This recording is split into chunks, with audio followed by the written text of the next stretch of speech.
faster at guitar. So I thought I'd jump out here and just show you a few little tips and tricks that will actually make you a lot faster, help you, kind of navigate the fretboard a little better. And a lot of times this isn't about how fast you can move your fingers. It's actually about efficiency. So in other words, making as little movements as you can, that actually will make you faster. So just a really simple example. Let's just say we're in the key of G.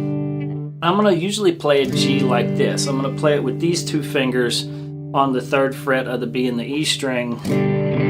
I used to make it like this, but then I realized that if I make it like this, these two fingers don't have to move as much. So, for example, if I go to like a C add 9, a lot of us have played this chord. You notice that these two fingers don't move. So going from a G to a C add 9, these two fingers actually stay exactly where they are. I can even play an E minor and keep these fingers where they are. And then when I go to my D chord, the only thing I have to do is lift this pinky up and then go back to the G, just put the pinky back down. This ring finger, if I'm playing in the key of G,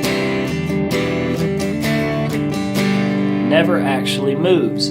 So I don't have to, this does a couple of things. One, I don't have to sit here and look at the guitar because this is an anchor point for me. As long as I don't pick this finger up, then I don't get lost. I know that's on the right fret every single time, and I'm just moving the other fingers with this ring finger as kind of my anchor point. So when I'm playing in the key of G, I never have to look down at my fingers in order to make these chords. The other reason why this helps is the less fingers that you have to move, the faster you become. So because I'm only moving these two fingers every time, that actually makes you faster. The other thing it does, though, is if it takes you a second to switch chords, say it takes you a second to get these fingers down,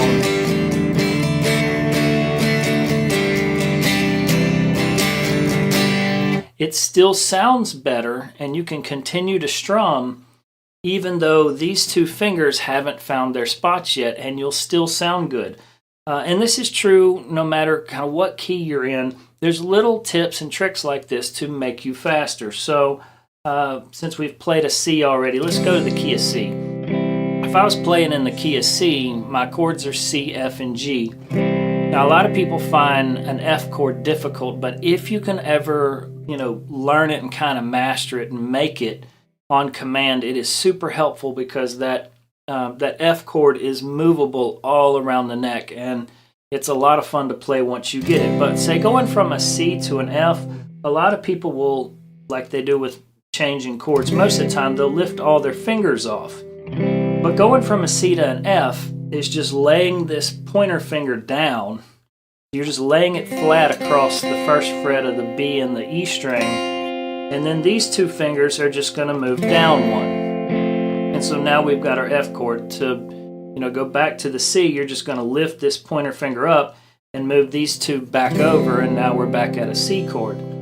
So that's sort of the way I learned to practice my C and F, was to never move this pointer finger off of that string. And again, it's kind of my anchor point. So when I'm playing in C, I never have to look down to switch from C to F because I know where my fingers are, what fret they're on. The other thing is, if you're going to that G chord from a C or an F, a lot of people, and I do this as well, take all their fingers off and then, go to their G chord. I have seen a lot of people do it like this, though. They'll move these two fingers up, and then they'll put their pinky down on that 3rd fret. They'll make a G like this.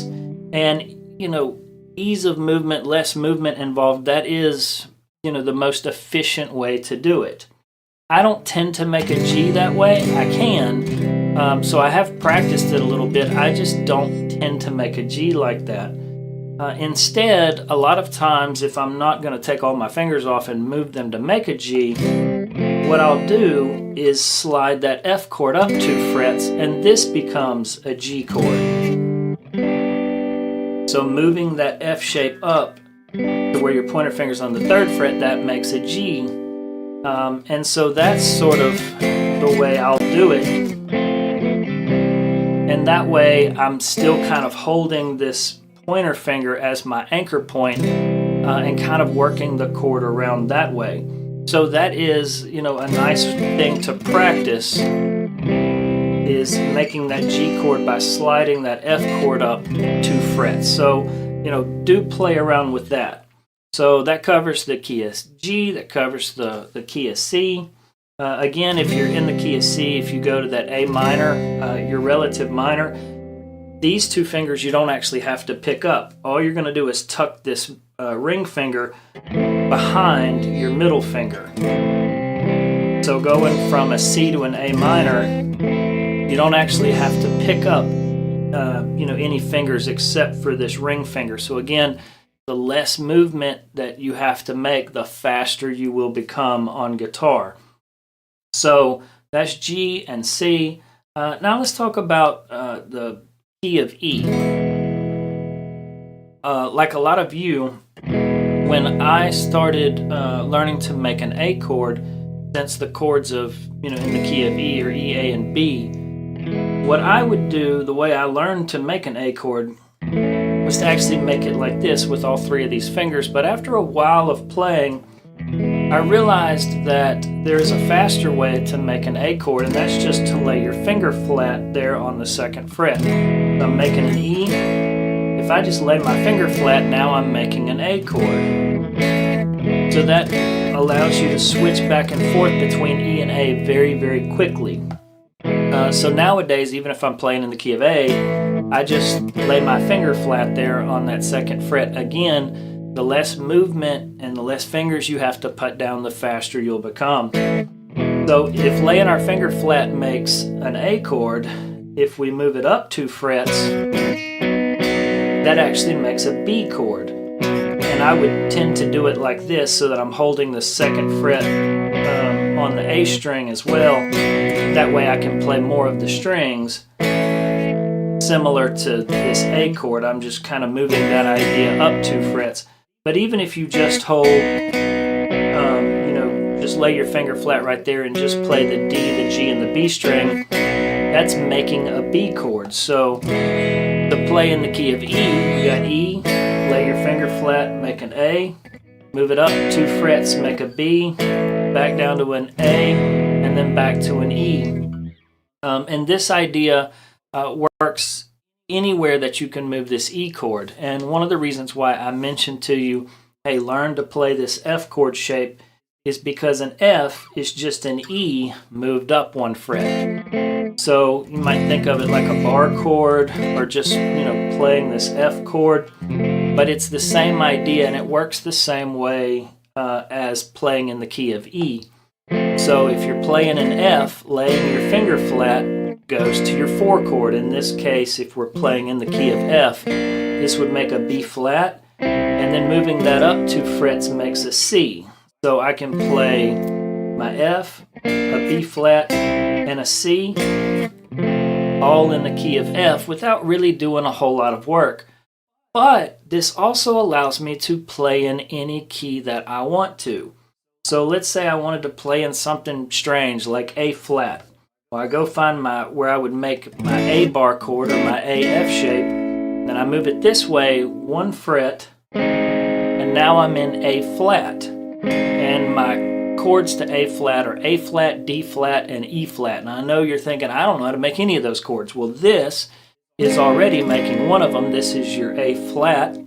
If I lay my finger flat there, I'm making a D flat. And then if I move that up 2 frets, now I've got an E flat. So this allows me to play in the key of A flat.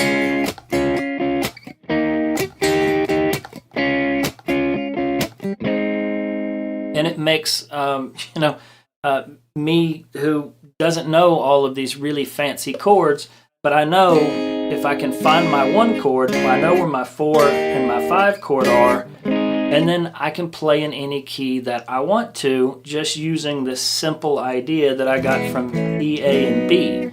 So, don't think of, strange keys or strange chords as complicated. Let's make them as simple as we can. And let's say I wanted to play in B flat. Well, if this was A flat, I'm going to move it this way, 2 frets, and go up a whole step. And now I'm in B flat. To play an E flat, I just lay my finger flat. And then to play an F, I just move that up 2 frets. Back down 2 frets to play my E flat, and then back to my B flat. So I really can play in any key that I want to, as long as I know this F shape. I know lay my finger flat, and I know move it up 2 frets. And then you're able to play in any key that you want, and you're able to switch quickly because all you're doing is laying your finger flat, moving it up 2 frets, and then back to your F shape. So a lot of times what makes, sort of an average guitarist as opposed to a really great guitarist isn't necessarily knowing a whole lot of theory or a bunch of scales and modes and all that gobbledygook. I don't think you actually need that. I mean, I don't sit and think about all of those things when I'm playing guitar. I tend to think of these simple ideas, like I want to just find what key I'm in. In this case, I'm in A flat. I'm going to play my F shape there, and if I go to the 4 chord, I'm just going to lay my finger flat. Move that up 2 frets to go to the 5 chord, and then back, down to my 1 chord. And this allows me to play in any key. It allows me to switch my chords really quickly, and allows me to kind of, move around the neck, with ease. Now, let's say I was in the key of A. So again, I tend to play an A like this, just because it's fast, it's easy. I don't have to worry about, getting a bunch of fingers crammed in there to that one little spot. No, I just lay my finger flat right there. To go to the 4 chord, to go to my D chord, I can take all my fingers off and make a D chord.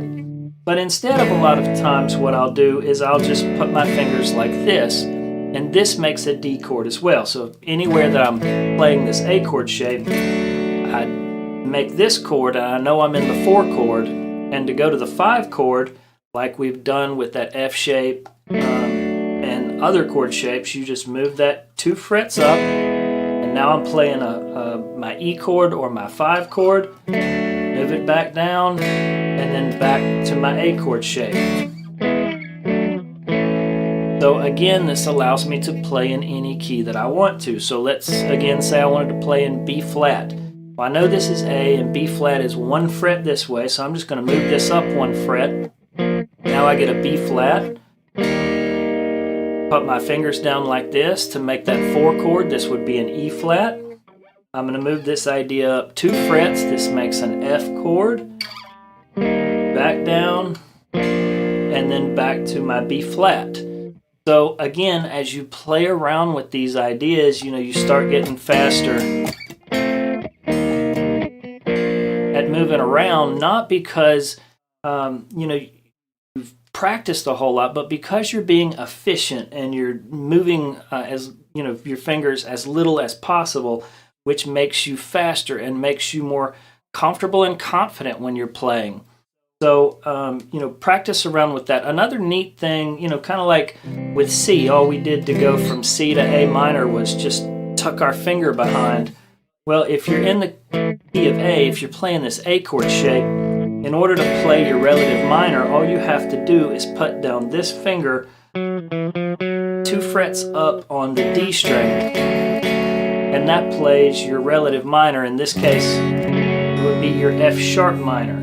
But a lot of times this, making this F sharp minor, I'm having to really torque my, my wrist, and a lot of times that'll hurt. So if I have to hold it for a while, I'll just put that 1 finger down. Now I'm not strumming all the strings. I'm not strumming the E or the A string. But now I can play an F sharp minor, and I haven't done anything but put that 1 finger down. So this works anywhere. So let's say I wanted to play in C up here. This would be a C chord. To play A minor, I just put that 1 finger down. Or let's say I play in D and I want to play that D minor. I just put that 1 finger down. So it's about learning these little tips and tricks that make life easier, and like just putting that one finger down and making a minor chord as opposed to your major chord. These are things that make guitar a whole lot easier. So play around with some of these ideas. I know I went through this fast. I just wanted to jump on here live and sort of give y'all some ideas, to help y'all out. Again, I appreciate y'all helping and supporting this channel. We're almost at 20,000 subs. We've only been, doing these lessons for a little over a year, so that is absolutely amazing. Y'all have helped grow this channel more than I ever thought possible, and I can't thank y'all enough. So again, I hope you got something from this. I hope it's useful. And as always, if you need something, reach out to me. I'll be glad to help you.